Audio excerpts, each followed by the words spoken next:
A state that has a name with no history and no meaning. It is completely made up. Home to 5 federally recognized Native American tribes and where 70% of the U.S. supply of trout is produced. Wow.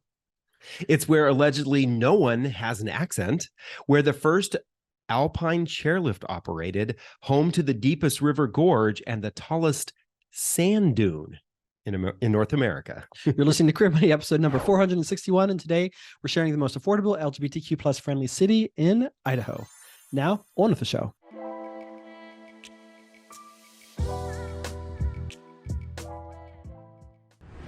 The mission of Queer Money is to financially empower the LGBTQ plus community. Join us in thanking Capital One for supporting that mission. Welcome back to those of you who have joined us for this Queer Money series. And to those of you who are brand new, we are continuing our Queer Cities series, looking at the most affordable LGBTQ-friendly cities across every single state in the country. If you're watching on YouTube, you can catch the whole series right up here. If you want to find out the math behind what we're doing, it is in that video.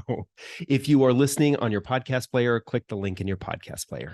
Last week, we visited the great state of Illinois. YouTube viewers can watch that particular episode by clicking right here. And if you're listening, click the link in your podcast player. We have some more podcast love. This is a glowing Apple podcast review from Lilu. Lilu says, love listening to David and John because the insightful questions they ask their guests, worthwhile investment of your time. Thank you. Well, thank you, Lilu. Hopefully we're getting you a great return on that investment of time. If you're so inclined to give us a rating or review, please do so on your favorite podcast player. Or if you're watching, comment on one of our videos after you give it a thumbs up. All right, let's talk about Idaho. Let's Idaho. talk about that name, Idaho. The name was actually created by George Willing in the 1800s, who claimed it was a word from the Native American Shoshone term for gem of the mountains. That's a lie. But it stuck. It's all false, but for whatever reason, it did stick. That's why telling lies is not good, because it can become the truth. Tell me lies, tell me sweet little lies. All right. All right. We have an update on HRC's Municipal Equality Index ratings. Right. Up until this point, we have been using data from the HRC 2022 Municipal Equality Index, but they did update that to the 2023 index. And starting with 2023 index, they start including what is called a state of emergency. And a state of emergency for HRC, when looking at the Municipal Equality Index, that means that this state or these states are passing laws at the state level that will supersede the laws and ordinances at the city level. So basically what that means is that although cities within these states have passed these laws and ordinances at the state level, they can deny those laws. So these are the states that are included in, as well as Idaho. Very interesting for the party of local and small government to say, but not that local and that small. Right. Exactly. So the states include Idaho, Florida, Georgia, Mississippi, Missouri, Montana, Nebraska, North Carolina, North Dakota, Oklahoma, and Texas. Now, for many of you listening to this series and watching this on a regular basis, you know that we have covered all of those except for 2. So keep that in mind if you're going back and looking at some of those older videos. I think that what this speaks to is because we've communicated a lot with people who live in those cities in those states who have lived successfully, and in some cases they've thrived. So I think what this speaks to is, don't use our data and analysis as your sole decision of whether or not you're going to visit a place or move to a place. Don't use anybody's data only. Do your homework, look for a number of resources of information, talk with locals if you can, to the extent that that's available to you, and maybe visit before moving there, and to get your own experience, because the data doesn't always tell the truth. The national news doesn't always tell the whole picture. It's more of a granular discussion because, like we've shared on episodes before, we used to have 2 cleaning ladies who would clean our condo back in the day, and they ended up moving from Denver to, where'd they go? a small city in Nebraska, and they were They were trans they couple. were trans couple who And moved. they were excited to go back to Nebraska. They loved this community, and the community, from what they told us, completely embraced them. So, I think you got to take everything with a grain of salt and kind of do your homework. There's no one size fits all sort of answer here. Yeah, although we do have a super ally friend who lives in Idaho, and they did confirm to us that there's a lot of shit going down in Idaho, and it is a state of emergency. Idaho seems to be sort of the epicenter of sort of that 5-state contingency where there's a lot of Christian nationalism going on. So that whole kind of area of the country, there seems to be, from recent articles I've read, a movement to sort of almost maybe like secede from the Union, this 5-state area, and it's all based on Christian nationalism. And so it's kind of a little scariness that's going on there. So might be a reason to avoid that. But of course, like we said, we've talked to some people who live in those areas and they seem to be doing well. So definitely do your homework. Yeah.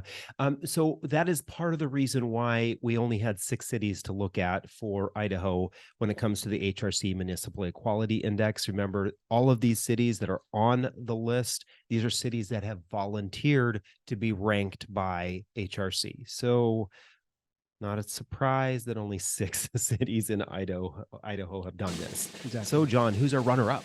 Our runner-up is, ironically, Moscow, Idaho. So why is that? Well, it scored a 62 on the Human Rights Campaign Municipal Equality Index. That is the second highest for the state. So we're talking relativity here. Home values average $445,000 per property. That comes in the middle for the state.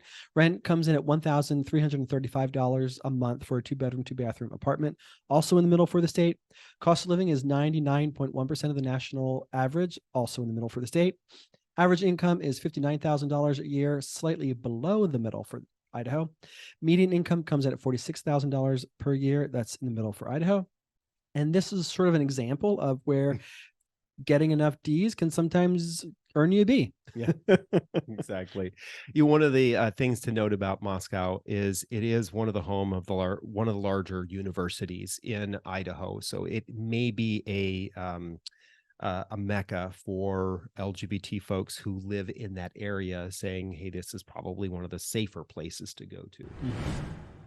Tired of all the credit card offers you get from your current credit scoring app? Download CreditWise by Capital One today to avoid them. All right, who's our winner? Well, I think most of us are not surprised. Boise. And why is Boise at the top? Well, it did get the highest HRC Municipal Equality Index score for the state, coming in at 73, still well below what we would want to see. Home values coming at $473,000. That is slightly below average for the state. Rents come in at $1,748, which is just above average for the state. The cost of living, 119.6%, which is the highest in the state. But then average income, $81,000, and median income, $54,000. Both of those were the second best in the state. The suburb of Boise, which is Meridian, actually had the highest average and median income, but it had one of the lowest HRC municipal equality scores, coming in at 50. So one of the things we want to keep in mind when we're looking at these cities is that it depends on where in the city you live. When more often than not, when we talk about a city, we are talking about that inner city or that urban core of the city. When we're talking about large cities, not necessarily every single suburb. So be careful when you're looking at the various suburbs of cities that we rank or we include in our listing. I will share. I've never been to Boise, but we do have a good friend who's there, and she keeps trying to get us to move there and says it's a very welcoming place for LGBTQ people. And we have another good friend who lived there for a hot minute, and she loved it, but for family reasons, she couldn't stay there much longer than a little while. And she tried to get us to move there. So take that as you may. So good things about Boise: it is the state capital, obviously, and it is on the Boise River, so that's fun.